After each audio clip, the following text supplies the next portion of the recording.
No moikka, mä oon Kimmo Kääriä, Executive Coach ja Team Coach. Teen paljon töitä johtoryhmien, johtajien ja erinäköisten tiimien kanssa heidän yhteyden laadun kehittämiseksi ja sitä kautta tuloksellisuuden kehittämiseksi. Kurkataan tänään lyhyesti Workplace Big Five persoonallisuusprofilointia ja minkälainen työkalu se on oman itsensä ymmärtämiseen, mutta myös erilaisuuden ymmärtämiseen ja tiimien yhteistyön kehittämiseen. Organisaatiot ja tiimit ei oikeastaan loppuviimein kaadu vaikeuksiin, vaan ne kaatuu yhteydettömyyteen. Eli jos me pystytään rakentamaan tiimissä hyvä yhteys tai organisaatiossa hyvä yhteys, hyvä luottamus, hyvä turvan kokemus, se keskinäinen vahva side ja yhteys, niin sillä voitetaan kaiken näköisiä haasteita. Ja pystytään aikaan saamaan paljon sellaisia asioita, mitä muilla tavoin ei pystyttäisi saamaan aikaan. Loppuviimein ihan kaikkien ongelmien ytimessä on katkenut tai rikkoutunut yhteys, tai se, että se yhteys ei ole alkuunkaan ollut riittävän syvää tai riittävän vahvaa. Ja se, miksi nämä on merkityksellisiä työelämässä, on ilmeistä, mutta niin kuin ihan yhtä lailla se on se ihmissuhteiden laatu, joka loppuviimein määrittelee meidän elämämme laadun, joten usein näistä saa hyötyä myös muillekin elämän osa-alueille. Se, että alkaa syvemmin tuntea itseään tai niin kuin tutkimaan sitä, että miten näyttäytyy muille ja miten erinäköiset piirteet näyttäytyy muille, on arvokasta. Identiteettikuilu, eli se, miten me näyttäydytään muille versus kuka me oikeasti ollaan. Ja tämän kuilun kurominen umpeen, se on itse asiassa monilla meillä koko elämänmittainen kaikkein suurin haaste. Ja puhutaan paljon just itsensä niin kuin autenttisuutta ja itsensä tuntemista ja sitä niin kuin aitona itsenä olemista. Tämä on erinäköisiä sanotuksia sille, mitä me tällä yritetään aikaan saada. Ja tätä pystytään voimakkaasti edistämään sillä, että tiiminä tehdään Workplace Big Five ja reflektoidaan yhdessä sitä, että minkälaisia me ollaan tiimiläisenä ja mikä tiimi tämä oikein on ja kuka minä olen osana tätä tiimiä. Ja sitten samalla ihan itsenäisestikin tätä edesauttaa se, että tutkii vähän yhdessä sitä coachin kanssa sitä omaa persoonaprofiilia ja miettii, että miten tämä muille näyttäytyy ja mitä tässä olisi hyvä huomioida. Tiimien osalta on tosi tärkeää huomata se, että laitetaan yhteen ryhmä huippuosaajia tai huippusuoriutujia, niin se ei vielä tee huipputiimiä. Eli se tiimi pitää pystyä hiomaan yhteen, sinne pitää pystyä rakentamaan yhteyttä ja tämän tyyppiset. Esimerkiksi se, että se tiimi kokonaisuudessaan tekee nämä Workplace Big Five-profiloinnit, katsotaan siihen Teamer-raporttiin, eli katsotaan myös sitä tiimiä kokonaisuutena ja sitten järjestetään vaikka puolen päivän tai yhden päivän sessio, missä yhteisesti tutkitaan näitä eri profiileja me hyvin tämmöisellä käytännönläheisillä toiminnallisillakin harjoituksilla, että katsotaan, miten me asetutaan erilaisissa nelikentissä tai vertaillaan vähän sitä, että miten nämä näkyy, nämä meidän eri piirteet, eri taipumukset tässä tiimissä. Workplace Big Five on vahvasti tutkittuun näyttöön pohjautuva tapa tehdä persoonaprofilointia. Eli se on lähdetty rakentamaan niin päin, että on kartoitettu kysymyksillä sitä, että okei, missä kohti ihmisten eroavaisuudet näkyy. Asetettu erinäköisten, siinä on 92 kysymystä, niin asetettu niiden kautta keskijakaamalle ihmisiä ja katsottu, että okei, ketkä asettuu tuohon keskelle, eli suurin osa ihmisistä asettuu siihen keskelle sen oman piirteensä kanssa, ja sitten ketkä asettuu toiseen ääripäähän ja ketkä toiseen ääripäähän. Eli tästä pystyy sitten vertaamaan sitä, että okei, miten mä näyttäydyn, mistä tässä on kysymys, ja sitä omaa piirrettään tutkimaan tämän kautta. Eli ne olennaiset kysymykset on ennen kaikkea sitä, että miten mä ymmärrän itseäni ja miten mä ymmärrän sitä, että miten mä luon yhteyttä muihin. Ja sitten sitä, että no mikä vie multa energiaa ja mikä tuo mulle energiaa. Eli nämä persoonaprofiilin piirteet ei tarkoita sitä, että missä me oltaisiin hyviä tai missä me oltaisiin vähemmän hyviä, vaan ennen kaikkea sitä, että minkälaiset asiat, minkälaiset tilanteet mua energisoi ja mitkä vie multa energiaa. Ja mä voin olla huippusuoriutuja joissain osa-alueissa, vaikka mulla olisi paljon sellaisia piirteitä, jotka vie multa energiaa, mutta silloin se on erityisen tärkeää olla tietoinen siitä ja osata sitten tasapainottaa sitä omaa jaksamista. Se profiili rakentuu tämmöisen 5 pääpiirteen ympärille ja niiden alla on sitten 23 alapiirrettä. Kurkataan kohta niitä tarkemmin, mutta näin yleisesti ne on suomen kielellä reagointiherkkyys, ekstroversio, uutuushakuisuus, mukautuvuus ja päämääräkeskeisyys. Me sukelletaan vähän siihen, että mitä nämä eri osa-alueet tarkoittaa ja mitä niistä sitten saa irti. Eli siinä raportissa saa paitsi tämmöisen niin kuin visuaalisen kuvan siitä, että mihin kohtaan tätä keskijakaumaa, eli tuossa keskellä on se keskijakauman paksuin kohta, eli se, mihin suurin osa asettuu, ja sitten on nämä molemmat ääripäät.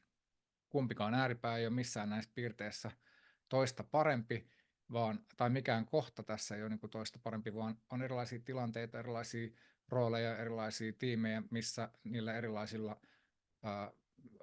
erilaisilla piirteillä on erilainen arvo ja erilainen merkitys, jolloin se on tärkeää huomioida sitä, että miten tähän itse asettuu.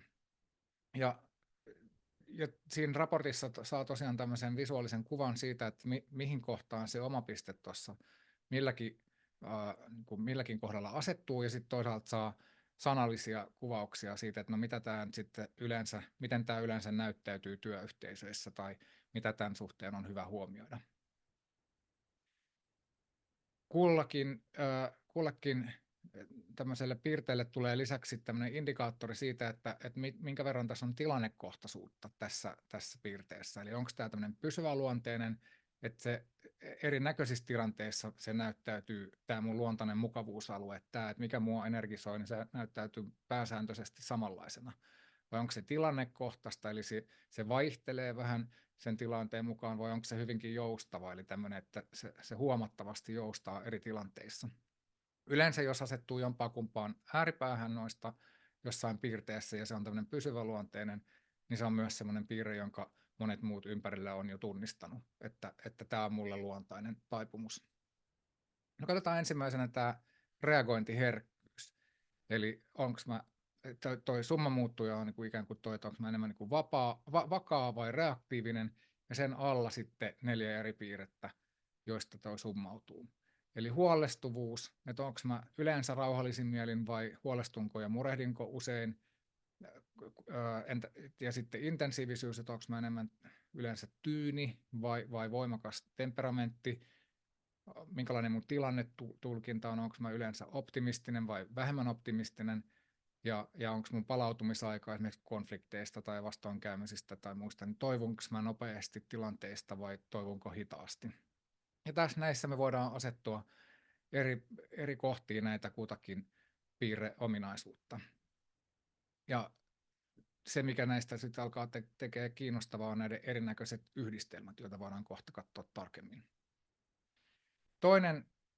Toinen piirrekokonaisuus liittyy ekstroversioon. Tämä on monille tuttu tämä summamuutto, eli introvertti vai ekstrovertti, kumpaan painottuu se oma energia, että kummanlaiset tilanteet tuottaa mulle energiaa tai mitkä on enemmän kuormittavia. Ensimmäisenä tämä avoimuus, että pidättäydynkö ilmaisemasta itseäni ja tunteitani vai ilmaisenko niitä avoimesti. Toinen on tämä sosiaalisuus, että työskentelenkö mieluummin yksin vai mieluiten muiden kanssa. Fyysinen energia, että onko mä mieluummin aloillani ja yhdessä paikassa vai enemmän fyysisesti aktiivinen. Sitten on tätä johtajuuden ottamista, joka on usein semmoinen, joka kanssa näkyy hyvin, jos siellä on jompaa kumpaa, että onko mä mieluummin riippuvainen muista vai nautinko siitä, että voin ottaa vastuuta muiden johtamisesta. Luottamus toisiin, onko niinku lähtökohtaisesti enemmän skeptinen muiden suhteen vai luotanko lähtökohtaisesti. Tämä on esimerkiksi yksi sellainen piirre, mikä on tosi silmiä avaavaa monesti tiimeissä, kun mennään vaikka janalle, että miten kukakin on saanut tästä, minkälaiset pisteet kukakin on saanut tästä piirteestä. Ja se on hauska huomata joka kerta sama, että sellainen ihminen, joka on ihan ääripää tuolla vasemmassa, eli on skeptinen muiden suhteen, ja sitten sellainen ihminen, joka on ääripäässä tuolla oikealla, eli lähtökohtaisesti luottaa toisinsa, niin on hirveän vaikea ymmärtää, että no miten joku voi ajatella noin, että että onpa mielenkiintoista, että joku voi niin kuin lähtökohtaisesti siis niin kuin luottaa, että eikö ensin pitäisi ansaita luottamus ja sitten vasta voi luottaa. Ja toinen ajattelee taas, että no miten sä voit olla lähtökohtaisesti skeptinen, että kyllä nyt ensin pitää luottaa ennen kuin luottamus menetetään. Niin ihan tämän tyyppisten asioiden läpi niin kuin näkyväksi tuleminen siinä tiimissä ja siinä, minkä lailla me ollaan erilaisia.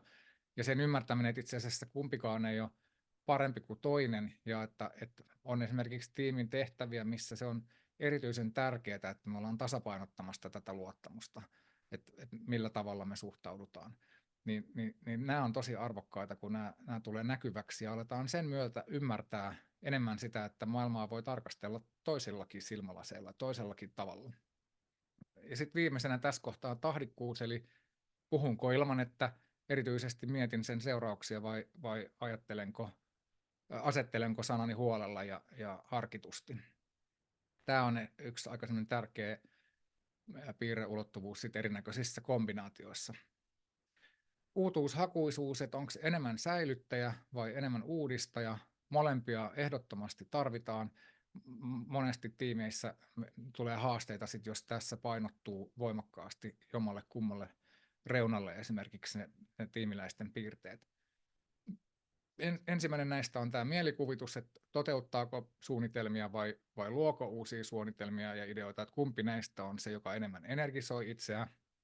Monipuolisuus, että pyydänkö yksinkertaisuudesta vai monipuolisuudesta, sitä ehkä kuvaisin sitä monipuolisuutta semmoisena vähän niin kuin professoriluonteena, että tykkää miettiä kauhean moniulotteisesti asioita, että toisaalta asia on näin ja toisaalta se on näin ja itse asiassa tähän asiaan liittyy vielä toikin asia ja nämäkin vielä kytkeytyy tähän yhteen, joka helposti sitten johtaa siihen, että on vaikea saada asioita vietyä eteenpäin. Ja sitten tiimissä täytyy olla just enemmän tätä, että tykätään sitä, että okei, viedään näitä myös yksinkertaiseksi toimeenpantaviksi asioiksi. Ja näiden tasapaino on se, joka tuo sitä upeata lisäarvoa.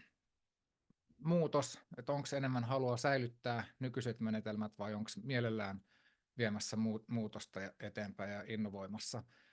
Tämä esimerkiksi piirre, joka on tärkeää olla tietoinen tiiminä ja organisaationa siinä, että kun muutoksia vääjäämättä on edessä, niin me suhtaudutaan muutoksiin jo lähtökohtaisesti eri lailla. Ja muutokset tuo meille eri lailla energiaa tai kuormittaa meitä eri lailla. Niin sen ymmärtäminen on erittäin arvokasta.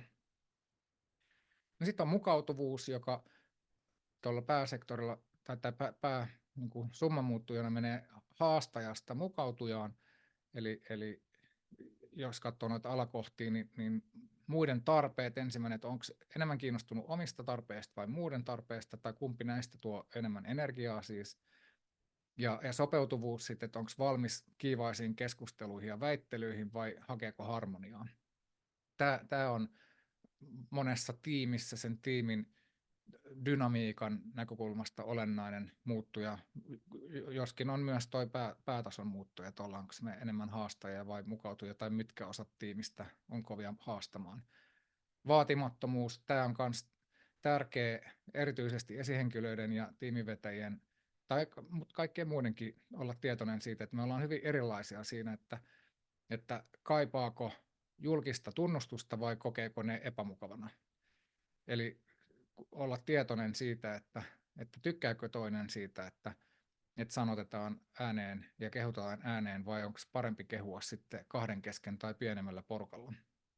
Ja varautuneisuus, että ilmaiseeko yleensä mielipiteensä vai pitääkö mielipiteensä omana tietonaan, niin hyvä aikaan saada niistä keskustelua, jotta löydetään tavat, miten jokaisen näkökulmat saadaan tuotua sitten tiimin eri kohtaamisessa esille. Ja viimeisimpänä näistä ulottuvuuksista päämääräkeskeisyys, eli onko mä enemmän joustava vai fokusoitunut siinä, että draivaanko mä kohti päämäärää. Ykköskohta niistä tämä perfektionismi, että onko mulla vähäinen tarve jatkuvasti parannella ja viimeistellä vai korkea tarve sitä tehdä.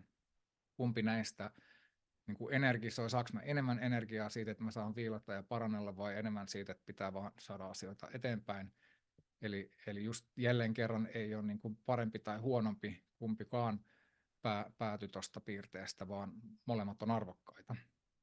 järjestelmällisyys, en kaipaa niin kuin asioita järjestykseen, vai pitääkö kaikki olla järjestyksessä?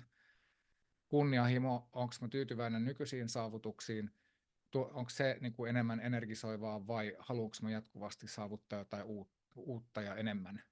Että onko se, että pääsee koko ajan eteenpäin, niin onko se, niin kuin se, joka tuo enemmän energiaa itselleen? Keskittyminen, vaihteleeko se helposti eri tehtävien välillä vai onko mä taipumainen tekemään mieluummin yhden tehtävän kerrallaan? Ja suunnitteleminen, että työskentelenkö spontaanisti vai teekö mä suunnitelmat kaikkeen, kumpi kuluttaa esimerkiksi itseltä enemmän energiaa, tai yksityiskohtien huomioiminen, pidänkö mä niin kuin laajasta näkökulmasta vai kiinnitänkö huomioon yksityiskohtiin. Ja niin kuin todettu, niin on tietysti monissa näissä on sitä joustavuutta, eli se ei ole välttämättä pysyvä piirre, että tilannekohtaisesti sitten toimitaan mielellään eri tavoin tai erilaiset toimintamallit luo itselle energiaa. Ja se, mikä on erityisen arvokasta sitten sen ohella, että tietysti itsetuntemus syvenee ja pääsee peilaamaan sitä, että miten tämä mun piirre muille näyttäytyy, niin sitten kun näitä katsoo tiiminä tai ryhmänä, että okei, miten itse kukin tässä asettuu ja ihan vaikka fyysisesti huoneessa asetutaan siihen, että millä tavalla ollaan, minkälaisia pisteitä ollaan mistäkin noista saatu, niin siitä saa erittäin hyvää keskustelua hyvin ohjatusti siitä, että miten nämä asiat näkyy meidän työssä, miten näitä on hyvä huomioida meidän työssä ja millä tavalla viedä tiimiä eteenpäin. Et siellä voi olla paljon just semmoista, että me ei oikein ymmärretä toisiamme ja meidän on vaikea ymmärtää erilaisuuksia tietyissä noissa piirteissä ja se johtaa helposti väärinymmärryksiin, jolloin konfliktitilanteissa tästä on apua, mutta ennen kaikkea niin semmoisessa rakentavassa, niin kuin, että me osataan rakentavasti mennä konfliktiin, joka on arvokasta, niin tämä, että ymmärretään toisiamme paremmin jo ennakkoon, on tosi hyvä juttu. Ja sitten tietysti tämä myös, että no miten tämä erilaisuus näkyy tiimeissä, vaikkapa niin, kun puhuttiin siitä mielikuvituksesta ja monipuolisuudesta, että jos on tiimi, jossa painottuu korkeat arvot tuossa, niin saadaan paljon innovoitua, paljon kaikkea kehitettyä, mutta asioiden toimeenpano voi olla haastavaa, jolloin pitää olla tosi hyvin fokusoitunut siihen, että okei, miten me tasapainotetaan tätä piirrettä, että me kaikki energisoidutaan siitä, että me ollaan luomassa uutta ja miettimässä kauhean monipuolisesti, mutta sitten taas ei välttämättä niin kuin innostuta siitä, että yritetään yksinkertaistaa ja saada asioita eteenpäin. Tai kombinaatiot näistä voi olla tosi kiinnostavia. Että miten me nähdään tiiminä tai yksilöinä johtajille. Esimerkiksi semmoinen on mielenkiintoinen piirre kombinaatio, että jos on kova haastamaan ja kova kunnianhimo, ja vieläpä jos siihen päälle on matala tahdikkuus ja korkea intensiteetti, niin tärkeä ottaa huomioon, koska se voi olla monille hankala kombinaatio, vaikkakin siinä on niin kuin hyviä piirteitä myös johtajalle ja asioiden eteenpäin viemiseen. Tai tiiminä kombinaatioina konflikteihin ja siihen, millä tavalla me lähestytään konflikteja, liittyy paljon se, että kuinka paljon meillä on päämääräkeskeisyyttä ja mukautuvuutta. Että ikään kuin mennäänkö me kohti konflikteissa vai vetäydytäänkö me? Väistetäänkö me konflikteja, ollaanko me niissä yhteistyörakentajia vai minkälainen rooli meillä herkästi niin kuin erinäköisissä konflikteissa tulee ja miten se muille näyttäytyy. Esimerkiksi joku, joka on niin kuin kilpailija, menee helposti kohti siinä konfliktitilanteessa, niin jos toinen vetäytyy, niin se voi kokea sen, niin kuin lähtee tulkitsemaan sitä niin, että toinen ei olekaan sitoutunut tai kiinnostunut, jolloin tehdään vääriä tulkintoja perustuen siihen, että meillä on vain erilainen tapa lähestyä konflikteja. Tai katsoa vaikka, miten me ratkotaan ongelmia ja niin poispäin. Eli tosi tärkeitä ulottuvuuksia tiimin yhteistyön näkökulmasta ja ihan yksilöidenkin näkökulmasta ymmärtää toinen toisiamme ja ymmärtää itseämme. Ollaan ehdottomasti yhteydessä, jutellaan näistä lisää.